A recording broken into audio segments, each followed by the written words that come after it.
Traders diary में स्वागत है आपका। नमस्कार, मैं हूं आशीष चतुर्वेदी और नमस्कार, मैं हूं वरुण दुबे। और ट्रेडर्स डायरी में आज के संकेत अगर आप देखेंगे तो काफ़ी कमजोरी भरे हैं और इसका पूरा रीज़न है ग्लोबल।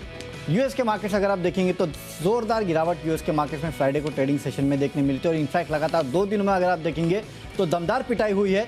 और जाहिर सी बात है यूएस के मार्केट्स में जो इन्फ्लेशन के डेटा आए हैं उसके चलते कोहराम मचा हुआ है। सिर्फ यूएस के मार्केट्स नहीं बल्कि एशियन मार्केट भी अगर आप देखेंगे तो वहाँ भी गिरावट है। सिंगापुर निफ्टी करीब 312 पॉइंट के आसपास की गिरावट के साथ ट्रेड कर रहा है। एशिया के मार्केट्स देखिए आप, शंघाई हो, निकाई हो, कॉस्पी हो, सब जगह अच्छी खासी गिरावट 2 से 3% के आसपास की गिरावट जो है वो देखने मिल रही है। तो आज की थीम तो एक ही है, करना है बिकवाली। अब ये बिकवाली कितनी होती है ये सबसे बड़ा सवाल है, क्योंकि सिंगापुर निफ्टी अगर 300 पॉइंट के आसपास की गिरावट दिखा रहा है तो जाहिर सी बात है उसी के आसपास हम भी खुलते हुए दिखाई देंगे। तो आशीष, कितने बेचे हैं? मैंने तो 8 ही बेचने पड़ेंगे, कोई विकल्प बेच नहीं सकते। वरुण, बुरा ये लग रहा है कि जितनी रिकवरी हुई थी सारी साफ हो गई। जितने एमटीएम गेन्स आपको पोर्टफोलियो में नजर आ रहे थे आज की गिरावट के साथ सब के सब साफ हो जाएंगे। 300 अंकों की भारी गिरावट दिखा रहा है। 15,900 का जो आंकड़ा है वो टूट गया। 15,800 बचेगा कि नहीं ये बड़ा सवाल है। लेकिन जैसा कि आपने कहा कि 8 स्टॉक बिकवाली के, तो मेरे पास भी जो मैंडेटरी है, देखिए निवेश के लिहाज से आप सेल तो कर नहीं सकते और कैश की कैटेगरी में भी आप सेल नहीं कर सकते। तो ये जो कैटेगरी है जहाँ पर खरीदारी कर रहे हैं, बाकी आज मूड तो पूरी तरीके से बिकवाली वाला है और ज्यादा गिरावट आपको देखने को मिल सकती है। लेकिन यही समझ में नहीं आ रहा कि 15,800 सपोर्ट लेंगे कि नहीं लेंगे, ये बड़ा मुश्किल है। देखिए आशीष, नो डाउट यूएस के मार्केट्स में गिरावट आई और वहाँ से जो संकेत है वो काफ़ी खराब है। लेकिन हमारे लिए एक संकेत अच्छा है, वो आईआईपी का आंकड़ा। अगर आप आईआईपी का आंकड़ा निकाल के देखेंगे तो वो उतना खराब नहीं है और हर सेक्टर में अगर आप देखेंगे तो ग्रोथ जो है वो काफ़ी अच्छी देखने मिले। तो मेरे ख्याल से थोड़ा बहुत सपोर्ट मैं कह सकता हूँ, कोई बहुत बड़ा सपोर्ट तो नहीं। अगर आप देखेंगे तो 90% तो आपके यूएस के मार्केट्स के ऊपर ही हम ट्रेड करने वाले हैं। 10% के आसपास का अगर सपोर्ट मिला तो शायद आपको आईआईपी के आंकड़ों से मिलेगा। लेकिन पता नहीं, कभी कभी होता है ना कि इतना शोर इतना ज़्यादा है कि अच्छी चीज़ें भी दब जाती है। आज शायद वही होने वाला है। शोर इतना ज़्यादा है ग्लोबल का कि अच्छी चीज़ें जो है इंडियन मार्केट की वो भी दब जाएगी और उसके चलते आज बिकवाली तो होनी है, इतना तो गिवन है। तो आशीष, वो जो 4 स्टॉक्स हम खरीदारी के लेके आए हैं उसमें मेरे पहला बता दीजिए कैश का। पहला स्टॉक है एजिस लॉजिस्टिक्स। यहाँ पर आपको खरीदारी करनी है। देखिए काफी हफ्तों से स्टॉक मेरे रडार पर बना हुआ है। यहाँ पर स्ट्रक्चर बढ़िया है, ब्रेकआउट अभी तक हुआ नहीं है लेकिन टेक्निकल्स अच्छे लग रहे हैं। अब आज इंट्राडे में गेन्स होंगे बहुत कम है, मतलब पॉसिबिलिटी ना के बराबर है। और इनफैक्ट आज यहाँ पर गिरावट के साथ ही शुरुआत देखने को मिलेगी। ऐसा कुछ एक्सेप्शनल नहीं है स्टॉक में। और इनफैक्ट मुझे कैश की कैटेगरी में एक भी ऐसा स्टॉक नहीं लगा जिसमें आप बेट करके चल सकते हैं कि जब एसजीएक्स निफ्टी आपको 300 अंकों की गिरावट दिखाए तो ये स्टॉक आपको हरे निशान में भी खुलता हुआ नजर ढूंढना बहुत ही मुश्किल है। तो जिसका सेटअप बढ़िया है उसमें ही उम्मीद करेंगे कि गिरावट के बाद तगड़ा जो है बाउंस बैक भी देखने को मिलेगा।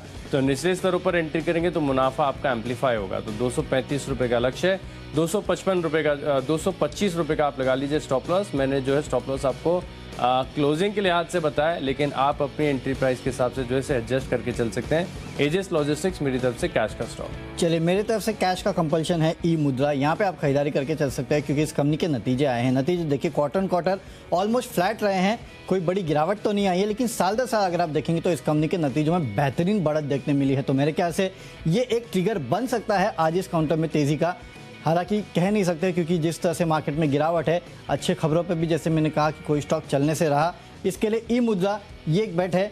263 के आसपास का टारगेट रख सकते हैं, 248 का आपको स्टॉप लॉस रखना है। और आज याद रखिएगा टारगेट स्टॉप लॉस दोनों काफ़ी स्ट्रिक्ट रखिएगा, किसी तरह भी मूव जो है मार्केट में आपको देखने मिल सकता है किसी भी तरफ। अगला काउंटर फ्यूचर्स का है और फ्यूचर्स में एक बिकवाली का काउंटर है, वो है स्ट्राइड्स फार्मा। यहाँ पे आपको बिकवाली करके चलना है। देखिए वैसे तो वीकनेस ओवरऑल देखने मिलेगी आपको हर सेक्टर में, लेकिन इस कंपनी के लिए खबर भी आई है कि यूएस में एक ब्लड प्रेशर की दवा थी, करीब 6 लाख के आसपास की बॉटल्स जो है उसको एक कंपनी रिकॉल कर रही है क्योंकि वहाँ के स्टैंडर्ड्स के हिसाब से इसको नहीं बनाया गया था, ऐसा यूएस एफडीए का कहना है। तो वैसे भी खबर जो है इस काउंटर के लिए खराब है। इसके लिए भी आप यहाँ बिकवाली करके चल सकते हैं। 305 के आसपास के लेवल आपको देखने मिलेंगे, 318 का आपको रखना है स्टॉप लॉस। आशीष, आपका बिकवाली का कॉल? देखिए इसमें तो दिमाग लगाने नहीं था, फ्यूचर्स हैं, बिकवाली करेंगे। कोई भी स्टॉक उठा के ले लीजिए, आप किसी भी सेक्टर का ले लीजिए। आज तो गिरावट यहाँ पर देखने को मिलेगी, लेकिन नो डाउट स्ट्राइड्स फार्मा एक ऐसा स्टॉक है जिसने तेजी वाले बाजार में भी पैसा बना के दिया नहीं और आज तो गिरने के लिए पूरी तरीके से तैयार हो रहा है। मैंने चुना है हिंडाल्को। यहाँ पर देखिए आपको करनी है बिकवाली। स्ट्रक्चर लग रहा है कमजोर। वैसे तो मेटल स्टॉक्स में क्या हो रहा है समझ भी नहीं आ रहा। जिस प्रकार से अच्छी एक थीम थी, सुपर साइकिल थी, लोग बात कर रहे थे कि 7-8 साल तक आपको जो चीजें हैं डिमांड है, कीमतें फर्म देखने को मिलेगी, लेकिन बिल्कुल ऐसा हुआ नहीं है। शायद इस झटके के साथ सभी निवेशकों का जो भरोसा है पूरी तरीके से मेटल स्टॉक्स पर टूट गया होगा। एग्जिट करेंगे सब निचले स्तरों से, लेकिन अगर आपकी लंबी अवधि के लिहाज से जो पोजीशन है ना, एक बार ठंडे दिमाग से आपको रिव्यू करना चाहिए। लेकिन फिलहाल फ्यूचर्स में जो है शॉर्ट पोजीशंस बनाकर चल सकते हैं, क्योंकि कोई तर्क नहीं है यहाँ पर। देखिए फ्यूचर्स में बिकवाली ही करना है, तो 377 रुपये का जो है लक्ष्य है। आपको 387 के आसपास फिलहाल ये फ्यूचर मिल रहा है। मैं मान रहा हूँ कि 395 रुपये का आप लगा लीजिए सेफर साइड स्टॉप लॉस। लेकिन गिरावट यहाँ पर तगड़ी देखने को मिलेगी दिन के दौरान। वैसे भी मेटल पैक ऐसा है जो लगातार वीकनेस दिखा रहा है, तो हिंडाल्को के फ्यूचर्स में लेंगे आप शॉर्ट पोजीशंस। बढ़ते हैं हमारी अगली कैटेगरी की ओर, जो कि है ऑप्शंस की। और ऑप्शन में भी ढेर सारे ऑप्शंस थे, विकल्प ही विकल्प है। जहां चाहिए वहां पर आप बिकवाली करके चल सकते हैं। लेकिन कुछ ट्रेडर्स फेवरेट हैं, ऐसे स्टॉक्स हैं जो बाजार की गिरावट के साथ हमेशा आपके रडार पर रहते हैं। बंधन बैंक हो गया, आरबीएल बैंक हो गया, Piramal enterprise, Shriram transport finance, banks, NBFC. सालों से आप देखिए कैसे हाई बीटा बने हुए कि जब भी बड़ी तगड़ी गिरावट आती है इनको शॉर्ट करने में एक बढ़िया कंफर्ट आता है। तो पिरामल एंटरप्राइज यहाँ पर क्या करेंगे, 1700 रुपये की जो पुट ऑप्शन है यहाँ पर आप खरीदारी करके चल सकते हैं। इसकी शुक्रवार की क्लोजिंग करीब करीब 66 रुपये के आसपास है, और दिन के दौरान यहाँ पर गिरावट आती है, बड़ा ब्रेकडाउन होता है, तो इस पुट ऑप्शन की वैल्यू बढ़कर हो जाएगी 93 रुपये की। ये जो है लेवल्स मैं आपको क्लोजिंग के लिहाज से बता रहा हूँ, आपको एंट्री के हिसाब से अपने स्टॉप लॉसेस को एडजस्ट करना होगा। 57 रुपये का जो है आपको स्टॉप लॉस लगाना है, यानी रिस्क 57 का है और 93 रुपये का जो है लक्ष्य है। रिस्क एंड रिवॉर्ड के लिहाज से भी देखें तो ट्रेड काफ़ी बैलेंस्ड है। 1700 रुपये की जो पुट ऑप्शन है यहाँ पर खरीदारी कर सकते हैं। चलिए, तो यहाँ पे आपको खरीदारी करना है लेकिन पुट ऑप्शन में, और ऐसे ही एक पुट ऑप्शन में खरीदारी की सलाह दे रहा हूँ, और वो है इन्फोसिस। देखिए आज अगर आपको बिकवाली करनी है ना, तो सबसे अच्छा है किसी भी कंपनी का एडिया जीडिया देख लीजिए, वहाँ किस तरह की पिटाई हुई है, उसी से आपको समझ में आ जाएगा कि आज भारतीय बाजारों में इन कंपनीज की किस तरह की पिटाई होने वाली है। और इन्फोसिस का भी अगर आप एडिया देखेंगे तो अच्छी खासी गिरावट वहाँ देखने मिली, करीब 2-2.5% के आसपास की मुझे लगता है उसके चलते भी। और नाज़ेक को देख लीजिए आप, किस तरह से करीब 2-3% के आसपास की गिरावट जो है वो पिछले ट्रेडिंग सेशन में देखने मिली है। इसके चलते इन्फोसिस जो है आज दबाव में रह सकता है। आपको याद होगा फ्राइडे के ट्रेडिंग सेशन में मैंने आपको विप्रो का पुट ऑप्शन दिया था, वहाँ पे देखिए किस तरह की कमाई आपकी हुई है। और आज जो है इन्फोसिस का 1480 का पुट ऑप्शन जो है ऑलमोस्ट एट द मनी है, यहाँ से 1-2 रुपये ऊपर ही चल रहा होगा, इन्फोसिस ज़्यादा नहीं है। तो ये पुट ऑप्शन आपको खरीदना है। फिलहाल 38 के आसपास सेट करा है, करीब 50 के आसपास के लेवल आज आपको ये दिखा सकता है। 34 का आपको रखना है एक स्ट्रिक्ट स्टॉप लॉस। तो मेरे तरफ से ऑप्शंस में खरीदना है इन्फोसिस का पुट। तो इसको आगे बढ़ाते हैं और अब वरुण से जानते हैं उनकी टेक्नो पिक। देखिए टेक्निकल पिक है नैल्को। यहाँ पे आपको बिकवाली करके चलना है, क्योंकि जिस तरह से हम देख रहे हैं कि लगातार मेटल काउंटर्स में आपको प्रेशर देखने मिल रहा है, भले वो सेल हो, भले वो नैल्को हो, हिंडाल्को जो आशीष ने आपको दिया, तो यहाँ पे आपको बिकवाली करके चलना है। 88 के आसपास के लक्ष्य आपको देखने मिलेंगे, 92 के आसपास का स्टॉप लॉस रखना है। लेकिन साथ ही साथ स्टॉप लॉस काफ़ी स्ट्रिक्ट रखेगा, क्योंकि पिछले कुछ दिनों में हमने देखा है कि मेटल काउंटर जो है उनमें लगातार बिकवाली देखने मिली। और जिन लेवल्स पे काउंटर है ना, बेसिकली अगर आप देखेंगे तो बहुत ओवरसोल्ड जोन में है, लेकिन करे क्या, बिकवाली अभी भी हो सकती है। जिस तरह से सिंगापुर निफ्टी 316 पॉइंट के आसपास की गिरावट दिखा रहा है। इसके लिए नैल्को का फ्यूचर जो है वो आज यहाँ बेच के चलेगा 88 के लेवल्स के लिए। 92 का रखना है स्ट्रिक्ट स्टॉप लॉस। देखिए टेक्निकली मुझे बिकवाली करनी है। विप्रो में आईटी स्टॉक्स लगातार वीकनेस दिखा रहे हैं, किसी भी बाउंस में पार्टिसिपेट नहीं करे, और ढेर सारे इनफैक्ट मिड कैप स्टॉक्स की देखें तो जमकर धुलाई हो रही है। आपने इन्फोसिस चुना, मैंने चुना है विप्रो। यहाँ पर भी मैं मान रहा हूँ कि गिरावट आपको देखने को मिल सकती है। बाजार की वीकनेस के साथ यहाँ पर शॉर्ट करने का कंफर्ट है। 461 के आसपास फ्यूचर की क्लोजिंग है, 447 रुपये का लक्ष्य है। लेकिन लंबी अवधि के लिहाज से अगर किसी की पोजीशंस है तो इसमें होल्ड करके बने। अभी तक इतना कुछ खराब नहीं है, लेकिन फिलहाल सेंटीमेंट्स काफ़ी वीक हैं, बाजार भी कमज़ोर है, तो आप जो है यहाँ पर बिकवाली करके चल सकते हैं। 466 रुपये के स्टॉप लॉस के साथ 447 रुपये का लक्ष्य है। विप्रो के फ्यूचर्स में लेंगे आप शॉर्ट पोजीशंस। बढ़ते हमारी अगली कैटेगरी की ओर, जो कि है फंडा पिक। और फंडा पिक टेक्निकल ज़्यादा है। इंडिया मार्ट, यहाँ पर देखिए फंडा पिक में भी मैं नहीं चाहता था कि मैं कोई स्टॉक में खरीदारी करूं, तो मुझे टेक्निकली इसमें शामिल करना पड़ा। इंडिया मार्ट ये स्टॉक देखिए लगातार क्या 8000 रुपये से जब गिरना शुरू हुआ, एक तरफा बिकवाली देखने को मिल रही है। किसी को भी जो है एक वो बाउंस का मौका भी नहीं दिया कि कोई अपनी जो लॉन्ग पोजीशन से एग्जिट कर पाए। और जब आज आपको एसजीएक्स निफ्टी इतनी भारी भरकम गिरावट दिखाए, तो ऐसे स्टॉक्स की तो पहले और जमकर धुलाई होगी। 4200 के आसपास मिल रहा है। मैं मान रहा हूँ कि 4000 का भी जो स्तर है ना बहुत जल्दी टूटने वाला है, लेकिन फिलहाल के लिए आप 4012 रुपये का लक्ष्य ध्यान में रख सकते हैं। 4300 रुपये का राउंड फिगर आप लगा लीजिए stop loss. In fact India mart और इन्फो ये दोनों बड़ा कंफ्यूजिंग है, क्योंकि 7-8 हज़ार के आसपास के हाइस दोनों ने बनाए थे, और दोनों करीब 3.5-4 हज़ार के आसपास ट्रेड कर रहा है। इस तरह की पिटाई इनकाउंटर्स की हुई है। एक समय पे तो आशीष मुझे याद है काफ़ी ट्रेडर्स फेवरेट हुआ करते थे, और लगातार हम देखते थे कभी कभी तो 10-10% के आसपास की रैली इनकाउंटर्स में हुआ करती थी। लेकिन अब देखिए 10% के आसपास की गिरावट होती है। यही मार्केट है, कभी ऊपर कभी नीचे। और चलिए, जैसे कि आपने कहा कि आपके पास फंडामेंटल कोई तर्क नहीं था, इसके लिए आपने टेक्निकल लिया। मेरे पास भी फंडामेंटल कोई तर्क नहीं था, इसके लिए मैंने एक स्टॉक लिया है जो कि टेक्निकली काफ़ी वीक है और यहाँ गिरावट हो सकती है, और वो है गुजरात गैस।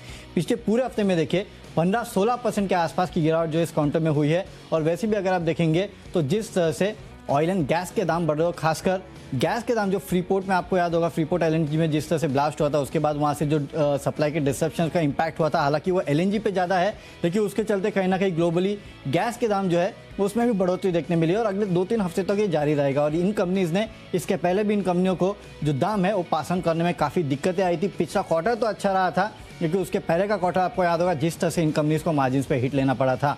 मेरे ख्याल से फिर से एक दिक्कत की बात जो है इन गैस कंपनीज़ के लिए हो सकती है, खासकर ये जो सिटी गैस डिस्ट्रीब्यूशन कंपनीज़ है।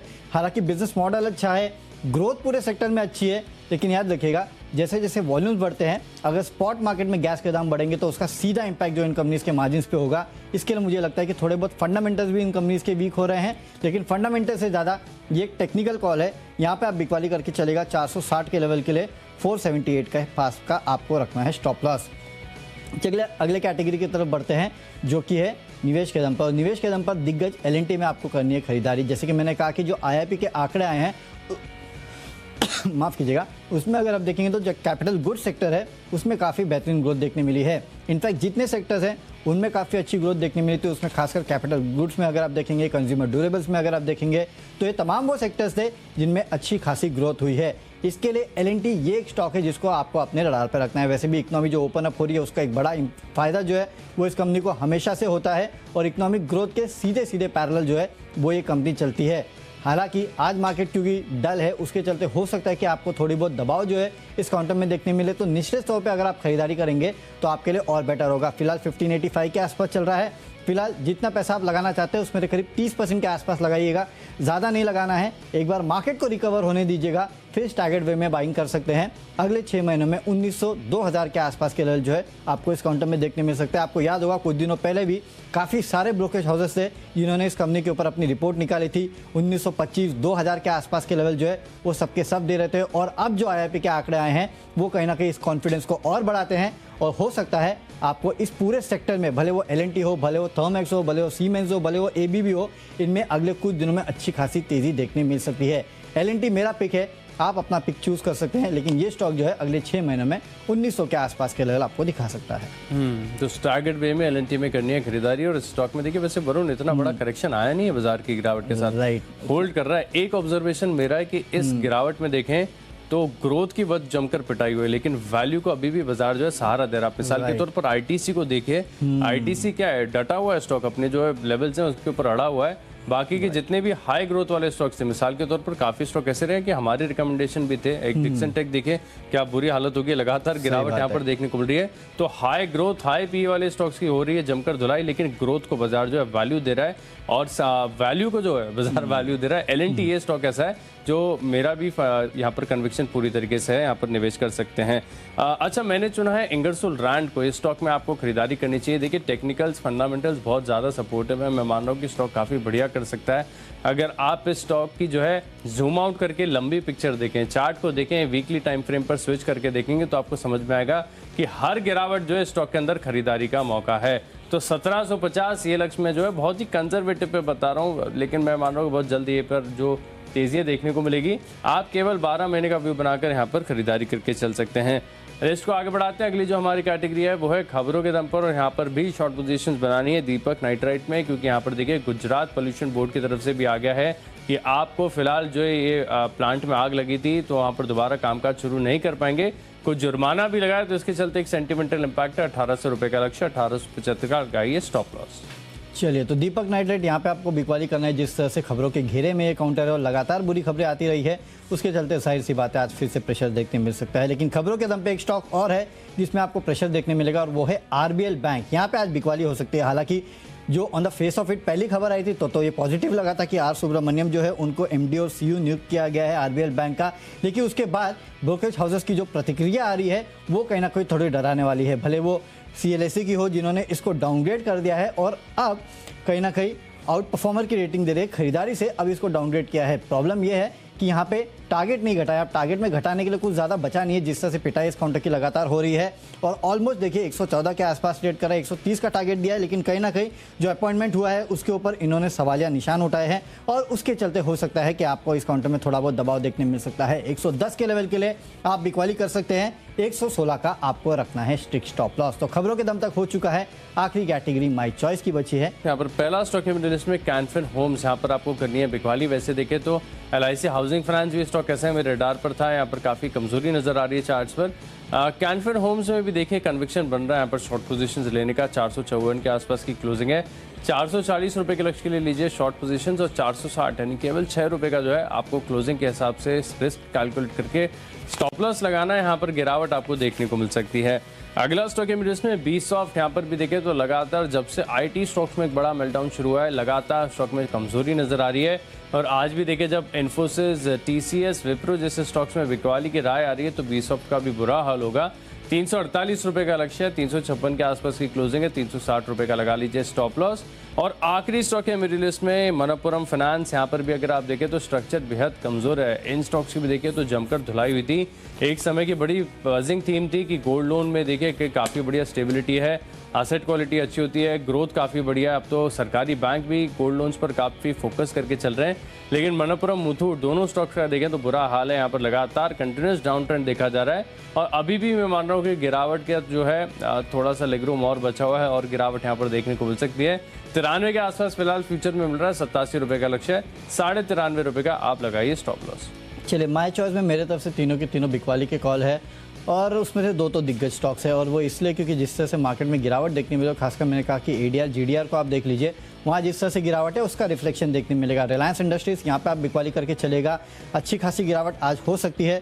2640 के लेवल्स के लिए आपको बिकवाली करना है, 2750 के आसपास का आपको एक स्टॉप लॉस भी जो है वो रिलायंस इंडस्ट्रीज में रखना है। दूसरा है HDFC बैंक, यहाँ पे आप बिकवाली कर सकते हैं। यहाँ पे भी अगर आप देखेंगे तो ओवरनाइट ADR GDR में अच्छी खासी गिरावट देखने मिलती है। हालांकि कुछ दिनों बाद इस कंपनी की बैठक है जहाँ पे डिविडेंड के ऊपर विचार करने वाले हैं, लेकिन मेरे ख्याल से ये खबर भी आज इस काउंटर को बचा नहीं पाएगी। और ज़्यादातर अगर आप देखेंगे जिस तरह से इन्फ्लेशन के आंकड़े US में निकल के आ रहे हैं, जाहिर सी बात है वहाँ रेट हाइक जो है और एग्रेसिव हो सकते हैं। उसके चलते हमारे मार्केट्स में जो रेट सेंसिटिव काउंटर्स है आज उनमें प्रेशर रह सकता है। इसके लिए HDFC बैंक भी एक रेट सेंसिटिव काउंटर है, यहाँ पे आप बिकवाली करके चल सकते हैं। 1310 के लक्ष्य के लिए 1365 का एक स्ट्रिक्ट स्टॉप लॉस रखना होगा। और आपको याद होगा फ्राइडे के ट्रेडिंग सेशन में मैंने आपको एक रियल एस्टेट काउंटर दिया था DLF, जहाँ पे बिकवाली की सलाह दी थी। आज भी एक रियल एस्टेट काउंटर है जहाँ पे आप बिकवाली कर सकते हैं। जैसे कि मैं कह रहा हूँ कि जो रेट सेंसिटिव काउंटर्स है वहाँ पे बिकवाली कीजिएगा, तो गोदरेज प्रॉपर्टीज ये वो काउंटर है जहाँ पे आज आप बिकवाली करके चल सकते हैं। यहाँ पे भी अच्छा खासा प्रेशर जो है फ्राइडे के ट्रेडिंग सेशन में देखने मिला था, आज भी मिल सकता है। 1280 के लक्ष्य के लिए आपको करनी है बिकवाली, 1330 का रखना है स्ट्रिक्ट स्टॉप लॉस। तो चलिए जो 20 स्टॉक्स हैं इनकी फोकस लिस्ट हो गई है तैयार, लेकिन अगर आपने कोई भी स्टॉक या कोई भी लेवल मिस कर दिया है तो जल्दी से देख लीजिए रिकैप।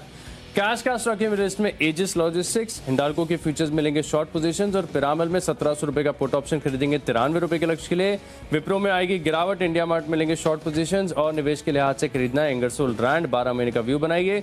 दीपक नाइट्राइट में लगातार खराब खबरें आ रही है, 1800 रुपए का लक्ष्य। कैनफिन होम्स मिलेंगे शॉर्ट पोजीशंस, बिरला सॉफ्ट में आएगी गिरावट और मनप्पुरम बड़ी गिरावट के लिए हो रहा है तैयार, 87 रुपए का लक्ष्य है। इन 10 स्टॉक्स में मेरा कन्विक्शन सबसे ज्यादा है मनप्पुरम। यहाँ पर देखें तो स्टॉक में लगातार गिरावट देखने को मिल रही है, स्ट्रक्चर काफी कमजोर है, 87 रुपए के लक्ष्य के लिए स्टॉक में लेंगे शॉर्ट पोजीशंस। कैश का काउंटर है, ये मुद्दा नतीजा है, उसके चलते आज यहाँ खरीदारी कर सकते हैं। फ्यूचर्स में स्ट्राइड्स फार्मा में आपको बिकवाली करनी है, ऑप्शंस में इन्फोसिस का 1480 का पुट ऑप्शन खरीदना है। टेक्निकली नाल्को कमजोर लगता है, फंडामेंटली गुजरात गैस कमजोर लगता है, यहाँ पे आप कर सकते हैं बिकवाली। निवेश करना है L&T में, अगले 6 महीने में 1900 के आसपास के लेवल आपको देखने मिल सकते हैं, लेकिन स्टैगर्ड वे में आप यहाँ खरीदारी कर सकते हैं। खबरें RBL बैंक में है, यहाँ पे बिकवाली करके चलेगा। माई चॉइस में रिलायंस इंडस्ट्रीज, HDFC बैंक और गोदरेज प्रॉपर्टीज में आपको करनी है बिकवाली।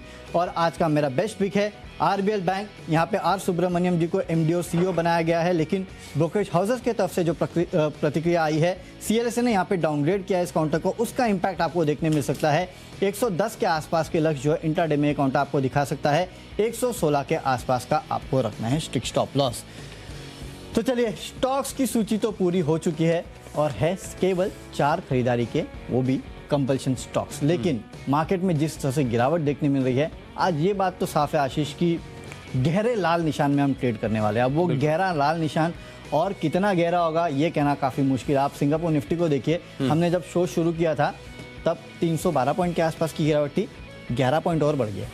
कुछ भी हो, बड़ा तो है। ये एक बात साफ समझ आ रही है आशीष कि 2% के आसपास की गिरावट देखिए आपको सिंगापुर निफ्टी में देखने मिले। जैसे कि आप बात कर रहे थे 15,800, ये भी टिकेगा कि नहीं आपको पता नहीं। और देखिए 15,860 के आसपास फिलहाल जो है सिंगापुर निफ्टी ट्रेड कर रहा है। आप एशिया के मार्केट भी निकाल के देख लीजिए, जिस तरह से गिरावट वहाँ देखने मिल रही है।